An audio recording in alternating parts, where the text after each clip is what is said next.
Welcome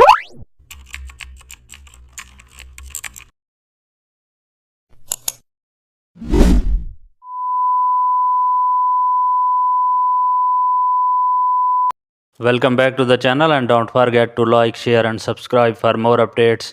Today we are diving into an exciting tutorial how to combine multiple shapes into one vector mask. Create a new document in Photoshop. Use the sharp tool to draw different forms. Then draw rectangles, circles and triangles together. Select all shapes while holding shift. Then right click and choose merge shapes. Now click add vector mask on this layer.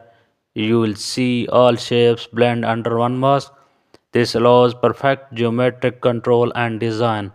Edit each point using the direct selection tool, then remove or reshape any area smoothly.